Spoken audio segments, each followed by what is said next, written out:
started here with Daniel. Reminder, if you would like to record, please send the chat and I will make sure you get approved. And if you have a question, please use the raise hand function.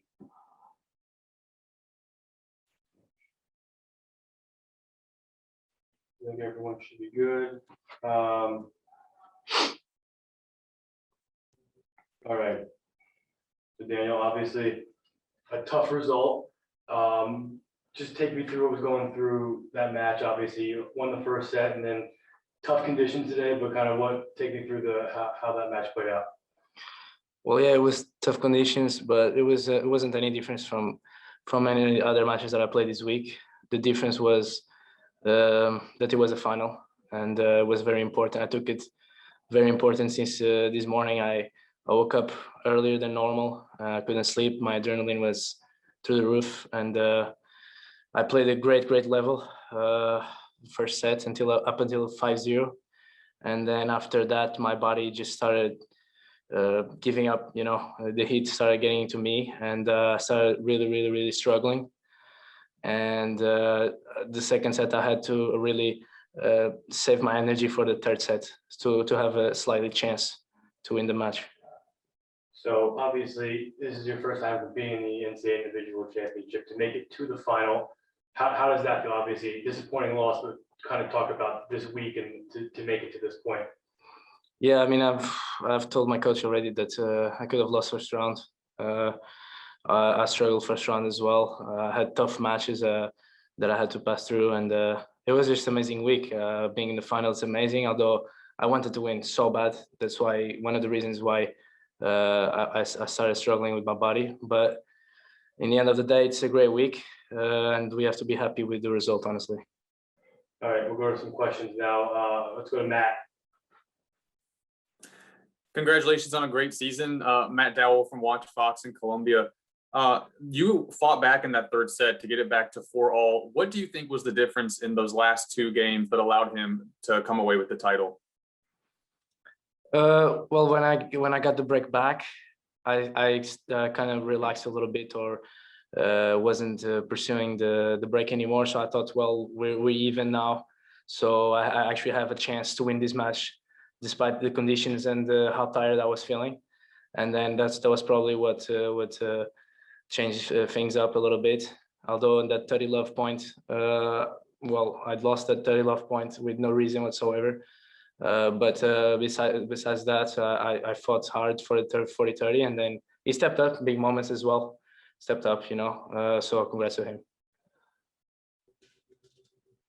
And so obviously there was a lot of Florida fans there. Sam had a lot of support, but you had some very vocal supporters of your own.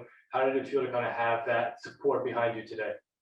Well, it felt great. I mean, honestly, I knew that he would have a lot of supporters today, because we were playing in Florida and everything is American. But I felt my group of guys there, like since all match, you know, like my teammates were there, guys, alumni, you know, Judy, the coaches, everyone. I just heard everyone, and they gave me so much more energy that I didn't know I had, mainly in the third set, you know. Let's go to Colette. Yeah, congratulations on a great tournament. You mentioned that you lost that 30 love point for no reason. It was a time violation, correct? Yeah. Had you been warned about that, or could you kind of, you know, tell us what happened? Well, the conditions were very tough. It was very hot out there, very humid, and it's 4-all in the third set. And I've been taking, honestly, the second set, that took way more time between points than in the third set at all. So it's way too important point to just take it out of me, you know, like with a, and the first warning that I had wasn't even me. It was my coach pass in front of the court. I was ready to return the serve, and he gave me a warning out there. Oh. So for me, I don't agree. But I mean, honestly, it's not because of that I lost the match at all.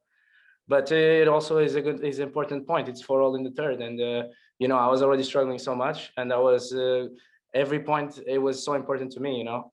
But it's I'm not gonna talk about that anymore. Like, there was a situation that doesn't matter anyways, because it wasn't the reason why I lost. Okay, thank you. Thank you. Matt, did you have another question? Earlier in the season, you told me what your bigger goals are in the sport. I know you're disappointed today. You're still kind of going through everything and thinking about what happened in this match. But what can you learn from this match and really this tournament as a whole to improve and keep going forward? I mean, I didn't learn much more with this match than I learned with the other matches. Like every match that I played was so tough. The opponents that I played were so good, and I just learned to believe in myself a little bit more. But mainly, I'm ready to play next year and to come back. We're not coming back here. We come back to Illinois, but well, I'm ready to go there with the team to win a championship. Honestly, like as a team, and I'm less worried about myself and more worried about how the team is going to do. And I can't wait to come back in January and start working on that.